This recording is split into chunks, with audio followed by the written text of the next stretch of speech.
Salut à tous les amis. Alors aujourd'hui c'est jour de neige. Bah oui, on est dans le nord et ça neige beaucoup.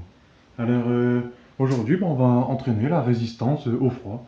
Alors pour tous ceux qui aiment le froid, bon bah tant mieux, c'est une belle expérience, hein. Et on sait que le froid a des bonnes vertus, hein, pour le système cardiovasculaire, etc.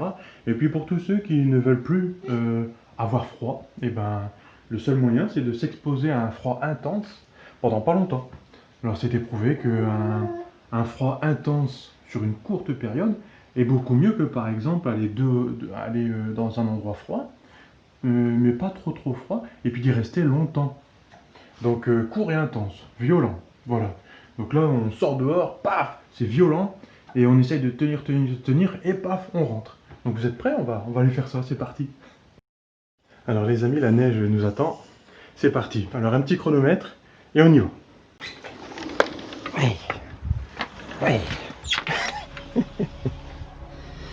Alors bien sûr on se concentre, hein. Un conseil ou quelques informations en passant. En fait, la neige conduit beaucoup plus le froid que l'eau. Et l'eau conduit beaucoup plus... Ah, les flocons conduit beaucoup plus le froid que l'air. Donc, par exemple, le 0 degré, eh ben, on va pas avoir le même ressenti à 0 degré avec de l'air qu'avec de l'eau. Voilà. Donc l'eau, ça sera beaucoup plus froid. Et petit conseil en passant, vu qu'on parle du froid, moi tous les soirs je mets de l'eau froide sur mes jambes. Ça me fait trop du bien, ça baisse l'inflammation du corps, ça baisse mon rythme cardiaque un petit peu. Du coup j'ai moins de démangeaisons quand je vais dans mon lit. Et franchement ça me permet de bien dormir et puis ça libère des hormones positives et tout. Pour quelqu'un qui connaît pas tout ça, la résistance au froid et tout ça, ça paraît un truc de ouf. Donc spécial dédicace à Thierry Casanova, à Monsieur Wim Hof et aussi Pierre Dufraise. Donc sa chaîne YouTube c'est Verissime TV. Donc moi c'est les trois que je suis.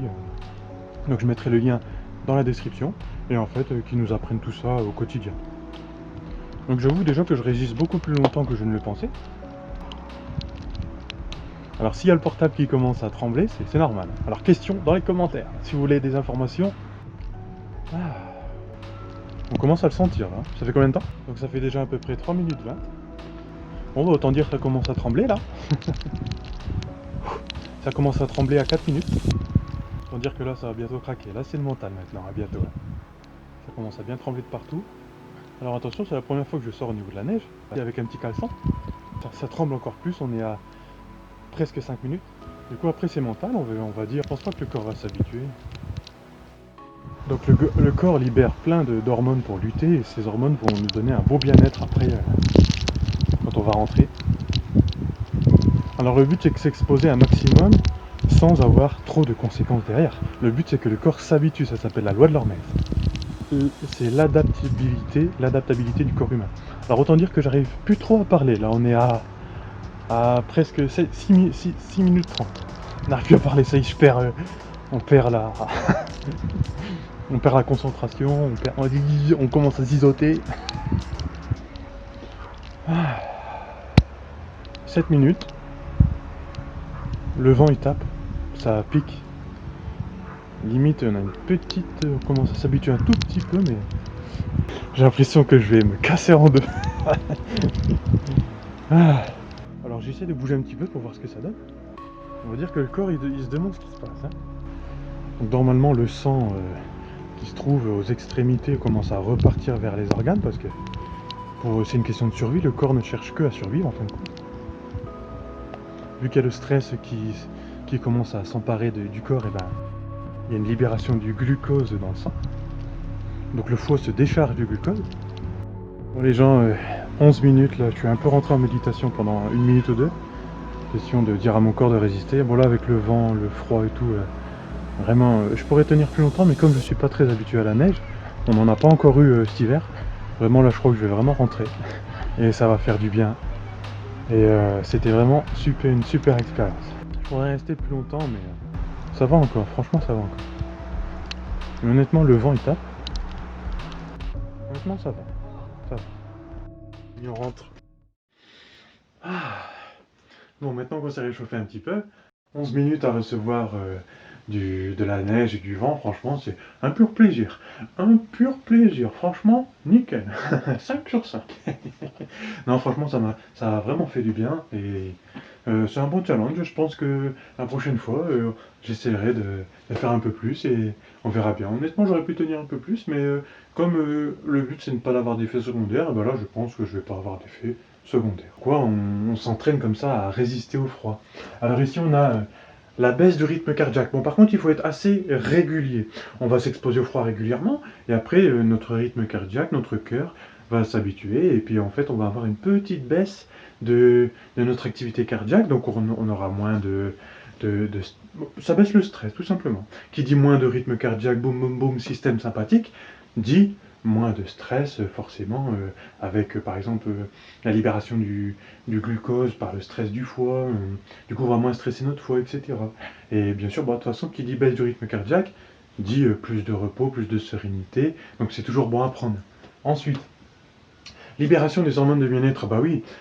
Sur le coup, peut-être pas, parce que oh là là, tac, tac, tac, tac, tac, on résiste au froid, mais après, quand on se remet bien, là, on sent tout de suite les bienfaits, c'est la loi de l'homéostasie, ça.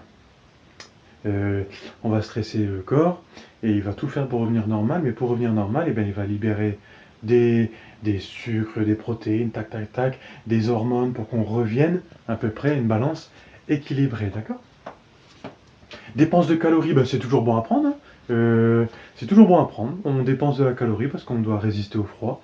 Euh, parce que bah, calor, ça veut dire chaleur, hein. Donc la calorie, bah, on dépense de la calorie pour résister au froid.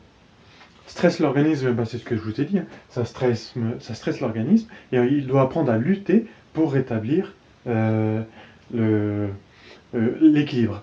Donc du coup, à force de stresser l'organisme, on sera habitué. C'est comme à la musculation, ou au renforcement musculaire, on va poum poum poum avec une charge, et au bout d'un moment, on sera habitué à cette charge. Et du coup, il faudra stresser l'organisme encore plus, avec une plus grosse charge plus lourde. On continue. Résistance au froid, bah oui, quand même, le principal avantage, ça restera quand même d'être meilleur, d'être plus habitué au froid, d'avoir une meilleure résistance au froid. Après, le froid ne nous fera plus rien. Et de ma propre expérience, personnellement, le froid, j'adore ça.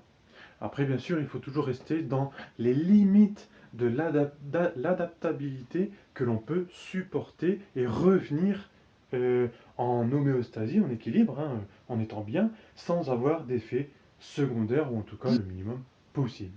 D'accord?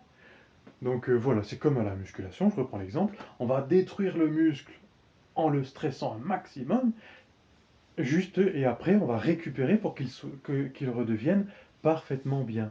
Et plus gros, en espérant. Et ben, mais on ne peut pas y aller à fond et on va pas se déchirer le muscle, parce que sinon là, on va atteindre un point de non-retour. Et là, c'est pareil, l'exposition au froid, et ben, on va y aller tout doucement, tac, tac, tac. Alors, je vous conseille d'abord de vous mettre un petit peu au froid, hein, tout doucement. Dehors, on peut y aller avec bah, même une veste, on reste dehors en veste. Alors, après, on reste dehors en t-shirt. Après, torse nu, sans, peut-être avec un petit pantalon ou un short. Après, sans rien. Après, on peut carrément prendre une douche froide. Bon, après, c'est la glace. Ce sont quand même des bons facteurs qui nous permettent d'avoir une bonne résistance au froid et franchement, c'est vraiment super. Donc, je vous souhaite le meilleur, une bonne santé, gardez la forme et la résistance au froid, ça va vous faire garder la forme, les amis. Donc, à bientôt. Allez, ciao!